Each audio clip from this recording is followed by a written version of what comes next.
The Beaver Banter Podcast is back. My name is CJ Baumgartner. Ian Rivers, my co-host. And Ian, we had a bit of a break. We are back, and now we are ready to talk all things Bemidji State again.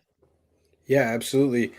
Ready to go. There was a lot that happened over the course of those 2 weeks that we were gone. I got off the boat and instantaneously got sick, like almost immediately, Fresh waiting in off? the airport Yeah. to fly home, and I could start feeling it. So if my voice is a little bit raspy at parts, that's probably why. But Well, see, we'll I do our was also best. just going to add that, like, when I got off vacation, like, me and my wife started to get a little sick. So, like, all week, like, I've just been talking really nasally and great. It's the fun part about vacation nobody tells you about, which is that you're going to get sick when you get home. Yeah, exactly. Enjoy it while you can because you're going to pay a tax. The tax comes due. Right, exactly. It's everybody who you left at work. It's their little it's their like curse on you for Yeah. leaving them and giving them all your work. And then so they're like, take that. Anyway, our first order of business is football related. Yes. We just saw earlier, was it earlier today or was it It was yesterday like a that couple they hours announced? ago, I think. Pretty recent that they put out the list or the announcement that Bemidji State is not going to do a spring game, and instead they're going to do a spring scrimmage over at UMD in Duluth. And I haven't read too much into it, but just from what it sounds like, it's pretty much instead of beating up on each other, we're going to do I don't know if it's a scrimmage, like if it's a game kind of scrimmage, or if it's like a joint practice kind of vibe. But either way, I think it's a nice little thing. I mean, you might as well go hit somebody else in a different color jersey. It kind of helps build up that hype a little bit, and pretty much just a cool thing to promote. Yeah, I haven't read too much into it either. I saw the headline as I was getting out of work, and then I, came here, took a shower, and got ready to start doing this. So I haven't read into it. I don't know, like, if are they skipping the spring game for sure and replacing it with this? That's what I kind of assume myself. That's what I assumed. But yeah, so I guess it's probably honestly worse if you're a spring game fan because now you have to drive to Duluth to see it. But yeah, I'm, Right. I'm sure for the players, it's more fun to be able to go out there and interact with another team while you're doing that. But other than that, I mean, yeah, it's just a spring game, and I don't know. Last year's wasn't like broadcast anywhere, so I don't know if this one will be or won't be. But yeah, I just thought I'd throw it out there because I think it's an interesting little wrinkle in the off-season program. Well, I think it's cool because you don't all like the spring games kind of get boring and you're kind of afraid to hit people because you don't want to injure your own teammates. You don't want to do some of that other stuff. And I think it just gives you an opportunity to hit somebody in a different colored helmet. And obviously, as we know, the rivalry is pretty strong between Duluth and Bemidji State. We've always said that there's a little bit of a superiority complex between those Bulldogs. And when we talked to a couple football players, they didn't overtly say it, but we're going to infer and think that they also believe that a little bit too. So it's going to be fun to get to see that kind of engage a little bit and just to see that happen. Yeah, obviously I don't want to fight or anything, but you're just a little bit more willing to kind of go all out and play versus when you're having to tackle one of your teammates because you don't want to hit him too hard and then all of a sudden the coach looks at you and you're like, great, you just tore his head off. Now he's out for like 4 months. Congratulations. So it at least helps things out a little bit in that regard. I'm trying to find the article talking about to see if it had anything else with the spring game, but I don't think it's been announced on the website unless I'm missing it on the No, it athletic. has not been announced on the website. It was just on. I saw it on Twitter, posted by University of Minnesota Duluth. Okay. Um, but yeah, it'll be in April, and I don't really have much more information because Twitter will not load for me. Yeah, all I know is it's in Duluth. Apparently, it's at 4 p.m. on April 17th. So yeah, a joint Interesting. practice at 4 p.m. on Griggs Field, and then the scrimmage will follow afterwards. So yeah, Okay. All right. Yeah, we'll take it there. So that pretty much does it for the football discussion. But we're moving things along to basketball, and in men's basketball, or women's basketball, I should say. We were pretty tough on them. I think in our last podcast a couple weeks ago, we were just kind of like, it's been just not a lot of things going right for them. And of course we go on a break and they say, this is a perfect time to make those guys look like chumps. And they rattle off like 3 or 4 wins. So, or whatever the number is. But Ian, what's been going right for them? Yeah, I mean, what hasn't been going right for them? They've won 3 out of their last 4 games, and it's all been since we've, I guess I was still in Minnesota when they won the first one against Minot, but it's all been, since we took our little sabbatical of 2 weeks. And I mean, the main thing that I think BSU did better in these games, like we talked about, was getting to the free throw line. And that's what they did well in the Minot State game and the MSU Moorhead game. They won back-to-back, and then they came back on Tuesday of this last week and lost to Northern State, and then they came back home, I believe, unless I'm reading that incorrectly, and beat Minnesota Crookston, and they shot over 10 free throws in every one of those games, and that might be a pretty low bar, but hey, that's what I've been preaching this whole time. They got 11 free throws against Crookston. Against Moorhead, they shot 15, and they shot 16 against Minot State. So getting to the free throw stripe more often definitely helps you. It helps you slow down the game, and it helps you control the tempo and play at a rate that you're comfortable with.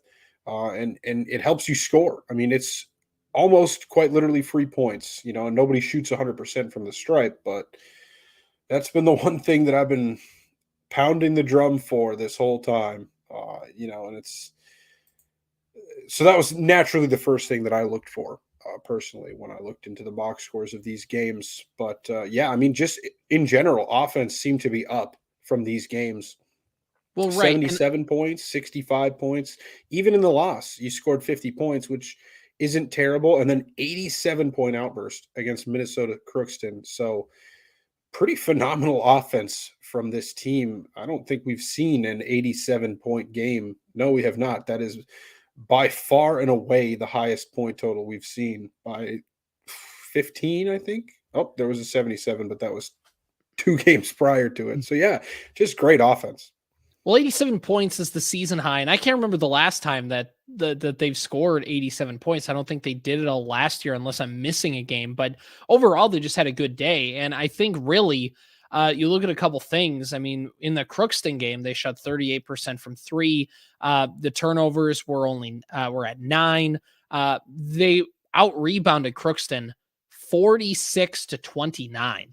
And I think this is a team that wants to play in the paint. They want to use their size. They want to do things like that. And they want to be good on the boards. They want to do some of this kind of stuff. And I think that that's what, when you're able to do that, that's kind of what their blueprint for victory is. I know that they shot dang near 40% from 3, but what they want to do, and when things are going right for them, at least typically, and how I've interpreted hearing the coaching staff talk about things and how I've interpreted just kind of watching some of their games. They're not a team that likes to play 4-out motion and whip the ball around and try and get threes on every side. They're a team that wants to try and find it in the low block and work on that aspect of things. So for them to get these wins and to get them kind of in that way, I think really helps out. I'm looking at their stats right now from the Northern game, just to kind of go over them again.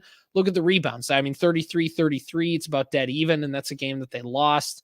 If you look at the win that they had versus MSU Moorhead, and they got a rebound that one 31-40, but again, from 3, 43%. I think it's just been overall, things have just been working. I think we could try and find one particular thing and say, oh yeah, they've just been doing X thing better.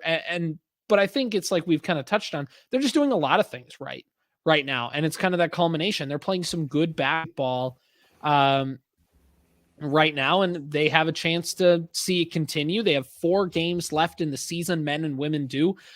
They've got 2 more home games and 2 more road games. Of course, the women are realistically out of any kind of playoff contention, but they have a chance to really kind of end this season on an exclamation point with the final 4 games coming up.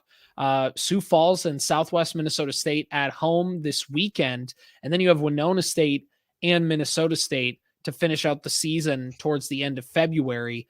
And overall, they got a chance to end the season on a high note. So I think that's the biggest thing you can say about the women's program right now.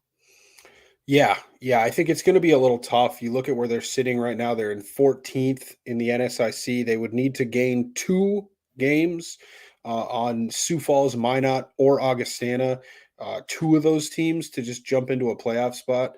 I guess, if you look at this weekend slate against Sioux Falls at home and Southwest at home, Sioux Falls is one of those 3 teams that you could potentially be trying to jump. So if you get that win and then, somehow you come out and win against a 15-9 overall Southwest Minnesota State team, then, next week we'll continue the conversation because we will still technically be alive. But I think they just left it a little bit too late into the season to find their groove to really get back into that contention level for a playoff series or a playoff game in the first round of the NSIC. So yeah, this will be their last 2 home games of the season for the women for sure. The men we'll touch on in just a minute, their search for another extra game at home. But yeah, Sioux Falls and Southwest Minnesota State coming up this year to end the season at home anyways. And hopefully they can do that and continue this little bright spot they've had here at the end of the season. So that's Friday at 5:30 and Saturday at 3:30 for the women's teams. Yeah, and as we shift things over to men's basketball, the first weekend we were gone was probably good because we would not have had a lot of nice things to say dropping a couple more games. But then they picked things back up and they've won 2 in a row now. They got wins over Crookston, a team that they should have beat, and a team in Northern that got the better of them in Aberdeen, and to beat them on their home floor. Bemidji State has now kind of recatapulted themselves back into keeping things interesting. And what has kind of been going right for them over the last weekend, Ian? Well, again, I think it's the offense has been working, and I think the defense has started to click a little bit more as well, because the offense has never been the problem. It's always been the defense that we've been kind of touching on. But yeah, the offense shooting pretty well, 53% from the field, 33.3%. That's 1 out of every 3 shots from deep that you throw up. That's a pretty good rate. And then 100% from the free throw line against Northern State. But again, they only shot 7 free throws, so that's not super impressive. But then Crookston's a little bit easier to kind of get right against. They are 3-14 in the NSIC, but again, the offense was working to a certain extent, a little bit better even. 55% from the field, 47% from the 3-point line. They rebounded pretty well in this game. Total rebounds were 40-28. So, it's just, this is the team that we know that they can be. But they've struggled with their consistency on offense and defense. They can play well at both ends of the floor. Sometimes they play well on offense, but they don't play well on defense. And sometimes they play well on defense, but they don't play well enough offensively. And they have a hard time playing complementary basketball a lot of times. And they just kind of play to the other team's strengths, it feels like. And yeah, they got off the 6-game slide, which was good. And they've put themselves back in the contention for a home playoff game, which, like we talked about with the women, there's 4 games left in the season. You're 1 game out, and you've got to win some of these games. To be safe, you probably want to be able to get 3 of these to really put yourself in a solid position. This Sioux Falls game coming up is going to be the most important one of all. But we could touch on that in a second. I don't know if you have anything more to touch on with the games that happened. Well, no, I think you pretty much touched on the right part, is that their defense has been able to do enough, and that offense has been fine. They haven't been the problem. And for the fact that they can get right on a few of this stuff, I think I saw, was it Albrecht got player of the week for the NSIC? Yep, he did. I have that tab open. Dalton Albrecht nabs 2nd NSIC player of the week after leading the Beavers to 2 wins. Let's see if I can find his averages in this article, because it was They had it on the tweet. Yeah, it was nasty. Okay. He started the weekend scoring a season-high 26 points with 9 rebounds, and then he followed that performance with another career high, 31 points off of 13 of 15 shooting, and 5 of 6 from 3 with 12 rebounds. So that's a pretty good weekend for Dalton Albrecht. So, and I don't know to if this him. is I don't know if this is on the season or if it was over the weekend for Albrecht, but 28.5 points per game, 10.5 rebounds per game, and field goal percentage 74.2. I'm gonna guess that's free throws. That's probably over the weekend, because it's got to be over the weekend. Field goal percentage, yeah, that's a crazy high field goal percentage for a whole season. And based off the fact that it's 10.5 and what do you say, 28? It's pretty, it's like a pretty easy, Yeah. That's So got to be from over the weekend. That's for the weekend. But yeah, either way, congrats to him. Well deserved for a great weekend. And do it again. If he continues playing like that, do it again. Because, this Sioux Falls game, like I said, if you look at the standings, this game is kind of a big one, because right now Sioux Falls sits in 8th place in the NSIC standings. Bemidji State sits in 9th.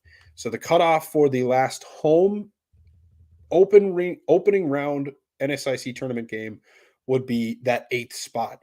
If Bemidji State wins against Sioux Falls, both teams will be 9 and 10 in the conference standings, and Bemidji State will have both wins over Sioux Falls this year. So that would be for sure being able to jump over them. Augustana, obviously, you do not have the tiebreaker with. And then you put yourself in a little pickle here, and it stinks that some of those games, especially Minot State, where you lost by 4 and you were in that game the whole time. Concordia, I know that you were up for long stretches in that game, and then I think it kind of fell off right at the end of the game. If you could steal 1 or 2 of those games, maybe you're in a lot better position, because it's going to be hard to climb higher than 7th and avoid Minnesota State or MSU Moorhead. If they go 4-0, then maybe. But I don't know if that'll happen. They've got Minnesota State to end the season. Granted, Minnesota State may have the NSIC wrapped up by then, but this isn't like the NFL, right? This isn't like the NBA. You still are playing for stuff, even if you have the NSIC locked up. They're playing for national tournament seeding and rankings. Right, their resume building. They're not just going to rest their players against you. But they might not have quite as big of a fire underneath them if they've already locked up. That title. So we'll see what happens next weekend with that. But this Sioux Falls game especially is going to be very important. And then, if you have any chance to catch Southwest Minnesota State, this is going to be how you have to do it, by beating them, because they are one of those teams that are barely at, reach above you. So if you want to catch them, you probably do have to beat them as well. And they kind of embarrassed you the first time. Yeah, they did. They did. So yeah, this is just a big weekend. It could be your last home games if you're a senior in the BSU gymnasium. So if you want to give yourself as good of a chance as possible to get at least one more, well, it would only be one more because it's only the first round. So one more home game, you got to win both of them. Right. Yeah. So, they're, like you said, this is the Sioux Falls game is the more kind of gettable one. I know Southwest Minnesota State looks like they're really far ahead, and they're probably too far to catch it. Like, Southwest is going to have to fall off. Yeah, if they lose out, they would be like 11 and what right. And Bemidji State would have to. Bemidji State would be 12 if they won out. Bemidji State would almost have to win out because they'd be tied 1-1 in the tiebreaker. So, Sioux Falls is the next team that you got to worry about catching. Obviously, win both games, but if there's one game you prioritize winning over the other, it's beating USF. That's the one that you really got to win. And then, of course, you have Winona, which is a game that, again, is a little bit more gettable. It's in the same position as Southwest. And then Minnesota State is just kind of in their own tier right there. But, and potentially, too, again, USF might be the most winnable game you have. It is the most winnable game you have for the rest of the season. So now Bemidji State's been playing tough, even in those 2 losses that they had against Minot and Moorhead on the road. Minot was ranked 19th at the time, 4-point loss. And then you had a 7-point loss to Moorhead. Again, you're in position. The basketball has been getting better, and the defense was getting better those last couple weeks as well. So they've kind of gotten out of that slump. It feels like they've turned that corner, and this would be, can they put that exclamation point on it? Because this is the final 4 games where you kind of can fine tune some things and get ready, because Bemidji State is going to play in that opening round of the NSIC tournament, but can they get to the Pentagon? And that'll be the big question. And of course, getting a home game is important for a lot of different reasons, but one, it just is easier. You don't have to travel. You got to make your opponent do that. You get to play on your home floor. And that's what they're playing for right now, is they're playing to get a home game for that first round of the NSIC tournament and get to the Pentagon in Sioux Falls where anything can happen. And I guess, Ian, the big question is, what needs to go right for this team? Is it 3-point shooting? Is it defense? What's the one thing that over this last month that they're going to need to do to be ready for March? I think it's just playing complementary basketball. If you can play off of your defense, it really helps you. You're only playing at one end of the court, it feels like sometimes. And it's not that they're not trying on offense, but sometimes the shots just don't fall. And that's tough and frustrating. But you use those 2 big posts. I think you've got a good inside-out game. Albright, obviously, he's a great 3-point shooter as well, so he can space the floor. I remember we had a chat earlier this season about which one was Cat and which one was Gobert. It seems like Albright might be closer to Cat with his ability to space the floor, or Naz Reid maybe with a little extra athleticism. 2 words. But, yeah. So I don't know. I think just playing complementary basketball, making sure that, you're locking down that one extra possession is all it can take. You take that possession off, and that could end up being what makes or breaks the game for you. You've lost a couple games by less than 5 points this year. So make sure you're putting in the effort at both ends of the court. And just limit the turnovers. That's another one that's easy to throw in there. So I'll throw that in there. Yeah, I mean, my thing is play clean basketball and shoot well from beyond the arc. If you can do those 2 things, because I think defense, is it that they've played horrible defense? Is it that they've just allowed the other team so many extra possessions that, well, yeah, they're going to score 88 on you when you turn the ball over 25 times. And half of those possessions they're going to score. So you've just given them, 10 extra points just by you being sloppy with the basketball, take it from an 85-point defensive effort to a 75-point defensive effort. That's a lot more winnable for a basketball team.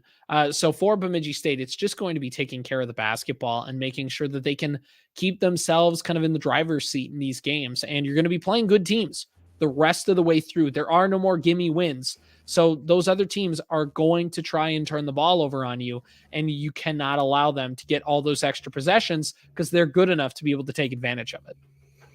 Yeah, exactly. So Bemidji State will be in the tournament. They have at least clinched that. I know another low bar to set. The top 12 out of 15 teams make it's it. But much different than what we were talking about a month ago. Yeah, it is, because a month or so ago, we were talking like, all right, what does this team have to do to push towards, one of those top 3 or 4 seeds? Now it's like, man, I just hope we can get up to 7 or 8 and make some noise and get a home game. So that we have a chance to get back to the Pentagon, or as good a chance as possible to get back to the Pentagon. But yeah, either way, this weekend's games, Friday and Saturday. Friday at 7:30, directly following the women's game, and Saturday directly following the women's game at 5:30. BSU Gymnasium, the spot to be for that. And now we go over to the ice, where women's hockey played 2 games of hockey over the weekend. It's bad because our last show, we talked about them turning a corner and them getting better. And I think that they are, generally speaking. Yeah.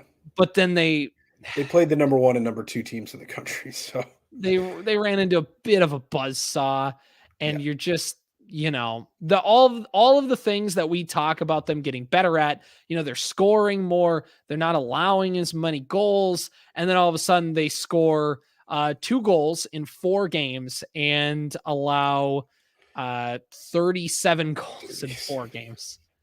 That's shades of last year. I mean, there's not a whole ton to say about it. Of course, I didn't get a chance to watch these games. It's frustrating, obviously, losing by that much, but these are 2 very talented teams. You're on the road in Columbus against the number 1 team in the country, and Wisconsin's offense has been doing this to people all year long. I mean, the way this game started, I think it was 6-0 on Friday against Wisconsin at the end of the first period. I think you're just lucky it wasn't worse than 10 because that's what Wisconsin's been doing to people. Not necessarily to that level at every night, but they can put up goals against the best teams in the country. So we knew we weren't at that level yet.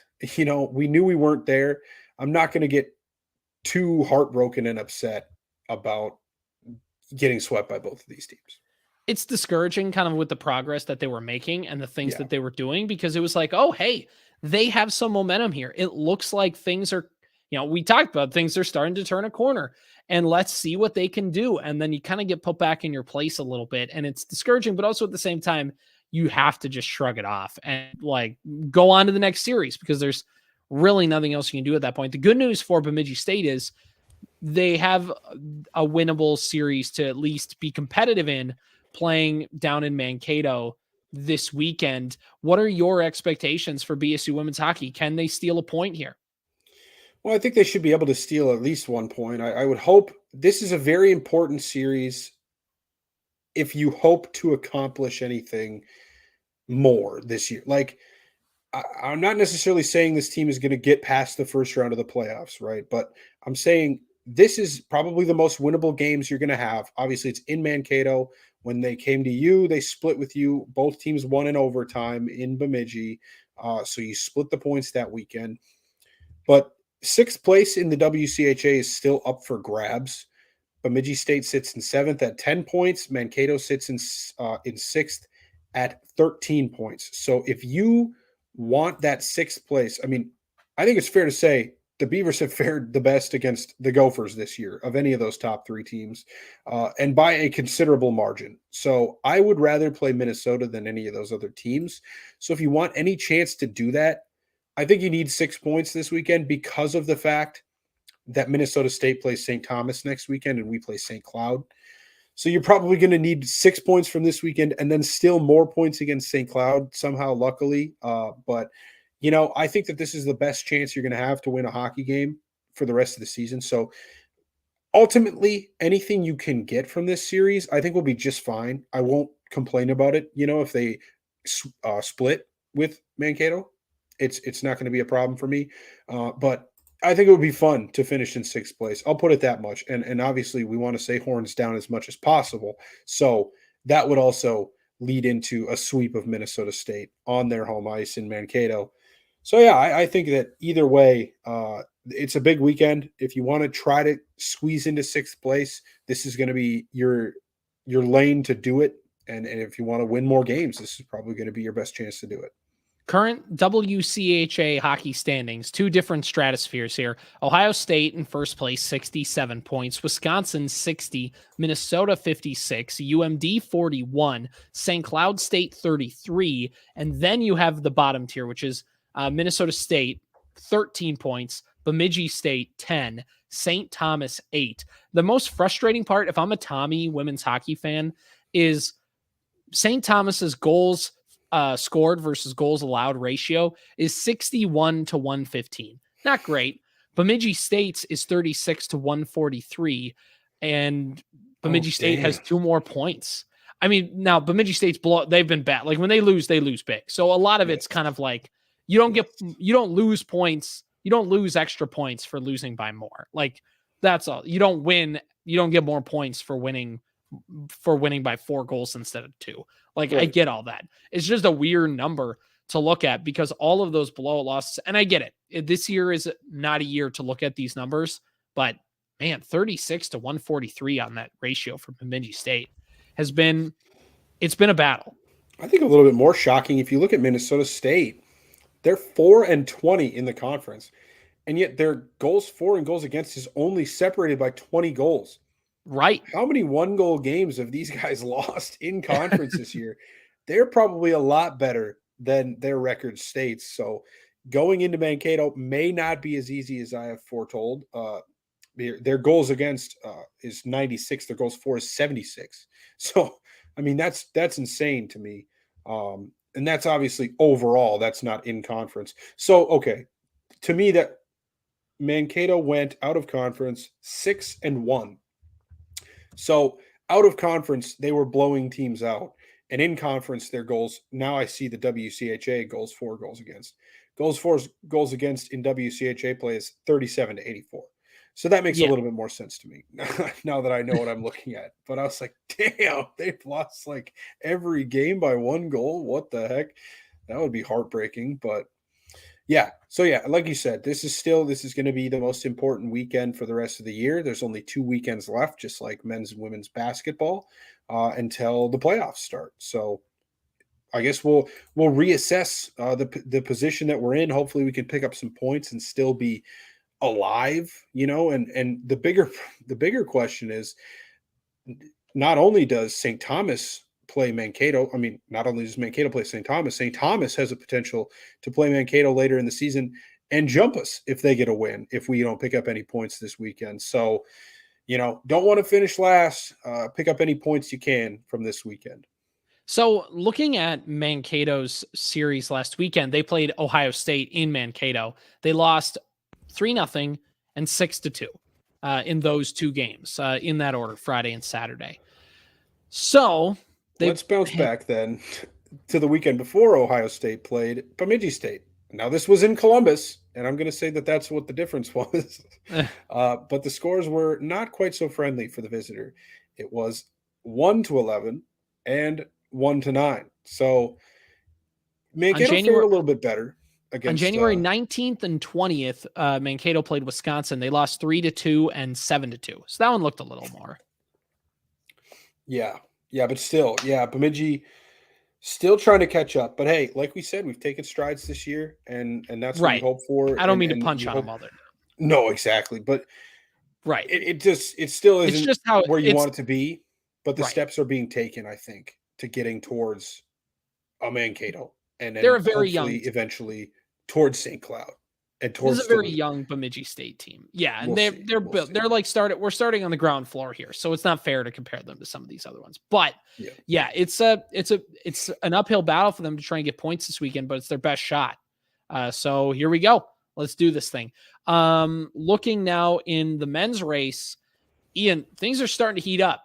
We titled this episode CCHA Race Heats Up, and now in the back part of the episode, we're ready to talk about the CCHA race heating up. So we talked about how big of a weekend that Bemidji State needed off the podcast, like just kind of to ourselves, like, hey, this is a big weekend. They need to get some points here. Things could go south for them if they don't. We talked about it. Like, we keep saying they're a good hockey team, and this thing is right there. They need to also just start getting some wins. Like, at a certain point, you need to stop talking and just get some points. And they were able to do that this weekend. Yeah, they were. Of course, they played 2 weeks ago, and I put a long series of tweets out there just, firing off my thoughts about the Augustana series, how frustrating it was to go. Again, it felt like the Lake Superior State weekend. You played so well Friday night, dominated them 5-0, and then you come out and lose 2-5 the next night, and you really didn't even look like you were in the game for long stretches of it. It just looked like they honestly knew that it didn't matter. It was a non-conference opponent. It looked like they knew it just didn't count for anything. They weren't getting swept. We're already out of the pairwise. We already won last night. We don't have to worry about it. But yeah, you go into Marquette the next weekend and everything kind of rights itself. If you're looking at what happened, 4-2 win on Friday night, and I did not get to watch that one. That's when we returned home from Florida, and I think my flight landed about 20 minutes before the game started, and the game ended about 10 minutes before I returned home from like picking up the dog. Like when we finally were like, all right, we're home. We're now unpacked. We've got the dog. So over the course of that time where I was traveling home is when the game happened. So I didn't get to see it, but sources that I've talked to said that Bemidji State was easily the better team 5-on-5 in Friday night's game. The problem was they couldn't stay out of the penalty box, especially in the second period. There was 10 penalties in this game. Yikes. 6 by NMU, 4 by BSU. So BSU, again, the special teams has not been good. You want to just play 5-on-5 as much as possible this year. And we'll touch on that maybe more, later on when we talk about what we need to do for the rest of the year.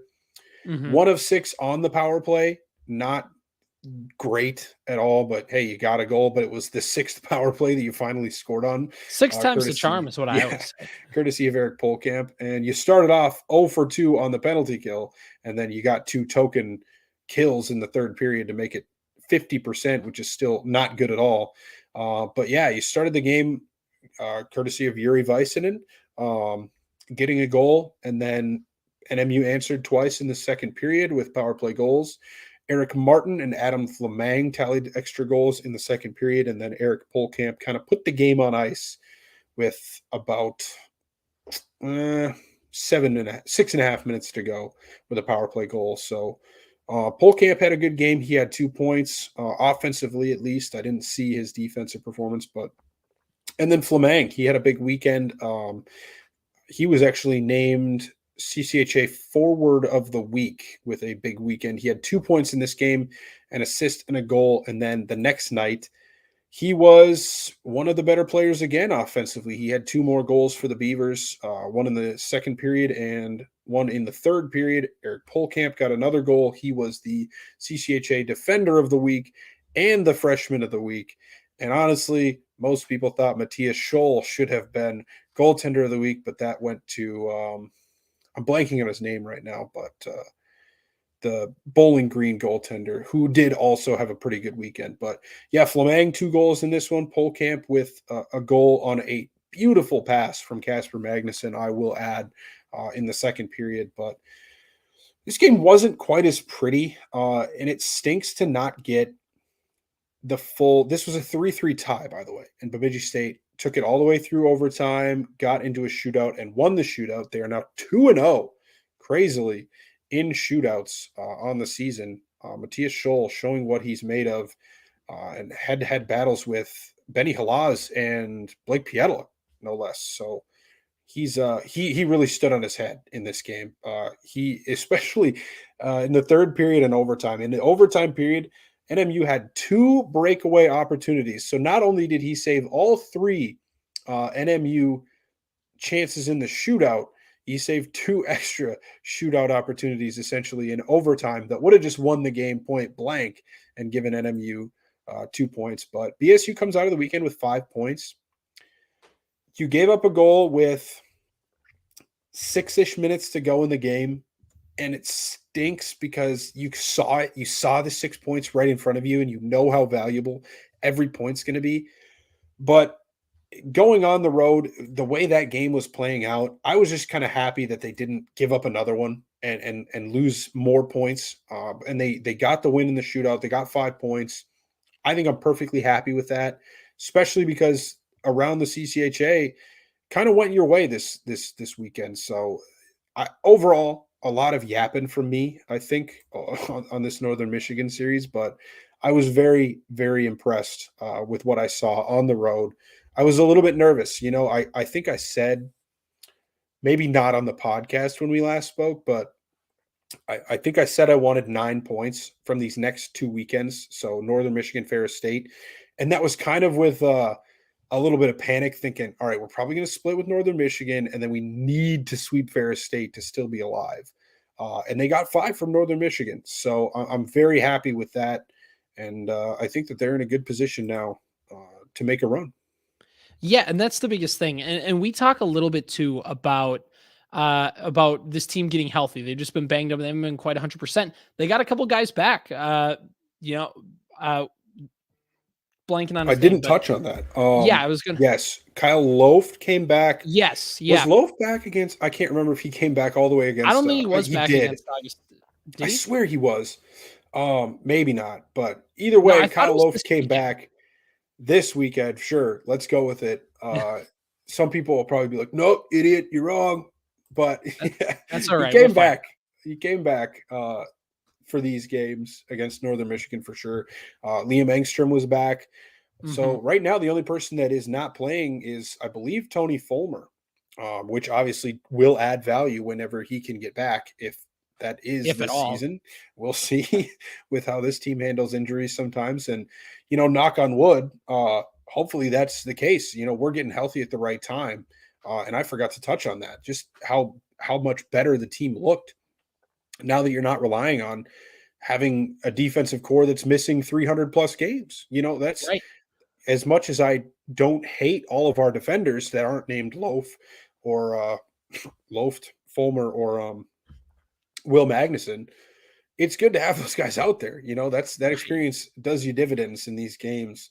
So yeah, that was a big part of it. And hopefully going now down towards the back stretch of the season, or the final home stretch of the season, those guys can make an even bigger difference. Well, and we talked about it last year all the time when things fell apart. It was they're not healthy and they just feel like they're running on fumes. And this is a little bit of the inverse where they're starting to get healthy. They're fortunate enough where not only can they get healthy, it's not like they're all getting healthy at the first weekend of the CCHA playoffs. They get a few games underneath them to get ready. So by the time the CCHA playoffs come around, everybody's got their legs underneath them and they're ready to go. For them to get healthy at this point in the season is something they did not get a year ago. And it's why things went as south, or one of the big reasons why things went as bad as they did towards the end of last season. So for them to turn this around is huge. And I mean, like you said, there's still some things they got to get better, taking advantage on special teams. They got to do a better job in the penalty kill. Like there's a couple things that they still need to clean up on, but overall, goaltending still's been good. Overall, they're getting healthy. They're doing some things in the right direction. And looking at their schedule this weekend, it's Ferris State. And then you have St. Thomas coming up who you're chasing, and Minnesota State who you're chasing. So Ian, I think this is as good a time as any. What's the CCHA look like right now? It looks like, pardon my French, but it is a clusterfuck, man. It is unbelievable how close this conference is. If you look at the top 7 teams with 3 weekends to go, and this is 3 weekends for only a couple of teams. Some of these teams only have 2 weekends to go, but with 3 weekends to go, you're separating 1 and 7 by 9 points. That's 3 games. That's crazy. And then 3 games. You can go even further. 1 and 5 are separated by just 5 points. 1 and 3 are separated by just 3 points. This is the closest race that I've ever seen. And I think that it makes this weekend even more important. And I said before that I wanted 9 points from these 2 weekends until we got 5 from Northern Michigan. I still think fee has gone up. You kind of have to get 5 or 6 from Ferris State.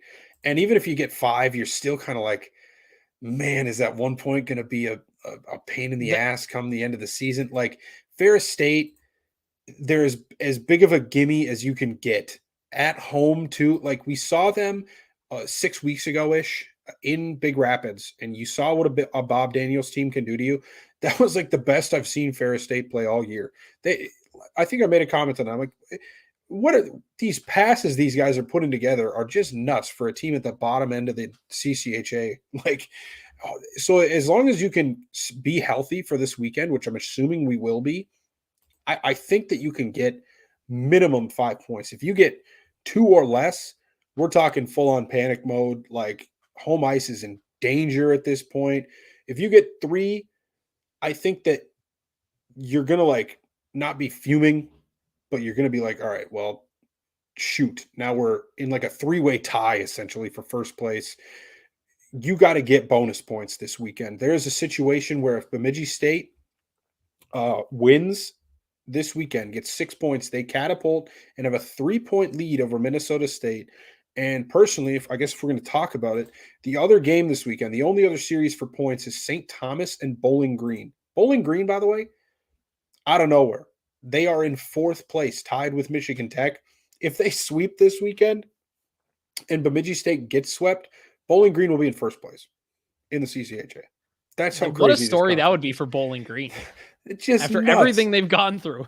They've won 5 of their last 6 games, including 2 straight sweeps. Now, granted, that was over Lake Superior State and Ferris State, 2 teams who the Lake Superior State fall off finally came. They've fallen all the way down to 6th in the conference, and it might not stop there. We'll see. But yeah, I mean, it's just crazy right now. So much can happen. Every point is valuable, and I think that you probably need 5 or 6 from this series if you want a true chance. Like the hype for the last 2 weekends of this season are going to be insane if Bemidji State can get 6 points from this weekend because you never know what the Tommies are going to do.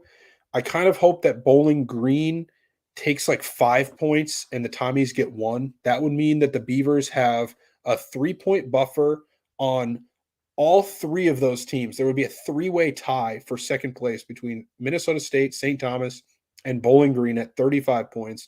Bemidji State would be at 38. So a 3-point buffer would be Bemidji State's lead going into those final 2 weekends against Minnesota State and St. Thomas. So man, it's going to be exciting. That's about all I have to say about. I mean, there's not much more you can say. It's just chaos every week. Every week it changes. Bowling Green came into last week, and you're like, oh yeah, they're in 7th. You know, they kind of suck, and then they sweep. Northern Michigan only gets 1 point, and they jump all the way up. They're tied with Michigan Tech for home ice right now. It's like out of where? So I mean, you just can't explain it. And also, Ferris State this weekend. You know what? I'm not worried at all. You know why? That's because Bemidji State is fucking money on Thursday, Friday series, and that's what this is. Oh, yeah, that's right. Yeah, God knows why, but you know, at least the ones going into like Christmas break kind of like makes sense. It's like, get them out of here, you know, let them go visit their families or whatever they're gonna do. With this one, it's like, it's just a random Thursday, Friday series in February. But yeah, so I'm very confident based off of our track record with Thursday, Friday series. Yeah, I mean, this is, and looking how things go with Ferris State this weekend, this, like you said, 5 of 6 points should be like the minimum expectation. Like they need to clean up here. And then you're going down to St. Paul to play St. Thomas. And then that series, the first weekend of March at the Sanford Center against Mankato, could be bananas. And I mean, the Sanford Center's been trying to get people in. I think they've been doing some good promotions this year, like with the slashing the ticket prices and just basically saying, we want a packed arena. And once they get to that weekend against Mankato, if they do something like that, very, very good opportunity to have a very nice weekend for Bemidji State. And that Sanford Center could be rocking. And looking at the conference, how this thing shakes out. So like you said, the only teams playing for points this weekend is Bowling Green and St. Thomas. Then we get to the final, to the penultimate weekend where Bemidji State plays St. Thomas. Mankato's playing Lake Superior State. So that fall off is coming at a great time for the Mavericks. Yes. And then that final weekend of series, St. Thomas has to play Michigan Tech. So in Houghton. So, and obviously there's, like you talked about, this thing is so jumbled. Those aren't the only 2 teams, but if you're just looking up at the 2 teams, and keep in mind that we have 2 games in hand on Mankato, things are going to get wild. Things are going to get more chaotic before they get clear, if that makes sense. This weekend is going to make things more chaotic. I think the more you look at it, the more you realize 6 points this weekend, 5 at the minimum, are going to be massive, because there's a very realistic chance that you split with both St. Thomas and Minnesota State. Like, that's what we did with Minnesota State in Mankato. And if you are, dude, I was at the last time that this kind of came down to it in Bemidji against Mankato. It was 2020, right before the season got canceled. We were at that series, me and a friend of mine. Bemidji won on Friday, and if they would have won on Saturday, they would have won the CCHA. Minnesota State ended up winning that game, but the atmosphere was electric, and I'm sure it would be the same. So if you need that buffer over those 2 teams, I'm hoping Bowling Green can get us some help, because obviously there's a scenario where Bemidji State sweeps, but so does St. Thomas. And so now you're playing the Tommies and you're not in first place, and you need to like take 6 points off of them or split with them and then hope that Michigan Tech takes care of them so that you can beat Minnesota State and jump them. So 6 points, I think, are just going to be super valuable, because if you get 3 this weekend and St. Thomas gets 4 or 5, you are now like a whole series behind the Tommies, and you're like tied with Minnesota State. It's going to get ugly. You need 6 points, I think, from this weekend. Yeah, this is a big series, because like we talked about with basketball, like there's no more gimme games. These are the last 2 gimmies for Bemidji State. And with a team with a record at where it's at, you haven't been able to fully take advantage of those gimme games. If there's ever a weekend to do it, it's this weekend. And let's bring the McNaughton Cup back to Bemidji for the first time since I was a freshman on campus. 2016, 17. Yep. Let's do this thing. Let's do it. Why not? Why not us? Why not now?